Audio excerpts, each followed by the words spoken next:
د پکتیکا ولایت د اطلاعات او کلتور ریاست رئیس مولوي محمد امین حذیفه وایي د زلزلې له سختو ټکانونو وروسته د پکتیکا ولایت په برمل او ګیان ولسوالیو کې شاوخوا 2500 کسانو ته مرګ ژوبله اوښتې چې شاوخوا 1000 تنه وژل شوي او 1500 کسان بیا ټپیان دي چې په یاد شمېر کې ښځینه او ماشومان هم شامل دي. د پکتیکا ولایت مرستیال والي محب الله حماس بیا وایي د لوړو مقاماتو په ځانګړي هدایت سره له مرستندویو موسسو څخه غوښتنه شوې چې یادو ساحو ته لومړنۍ مرسته ورسول شي. خیمې راوړي دي او سید انکشاف دهات او د ضد حوادث ریاست لخوا او د زراعت ریاست لخوا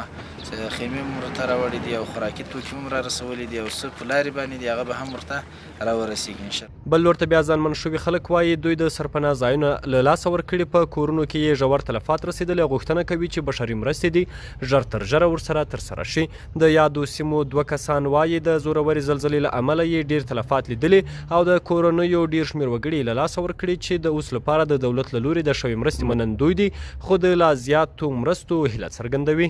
موږ د بهر نړیوال خیرات بنسټونه دا غوښتنه لري چې د موږ سره ډېر کومک وکړو، ځکه چې د خلک ډېر غربت لري او ډېر د مشکلاتو سره مخامخ دي. په دې باندې ټول ډولونه د موږ کېږي که نه چې هر یو کور چې هغه ویجاړ شي د هغې مرستې ته کوم شي ته ضرورت لري هغه ته موږ ټول ضرورت لري، ځکه په دې وجه سره چې د موږ کورونه غون ختم شوي دي، په بشپړ توګه ختم شوي دي.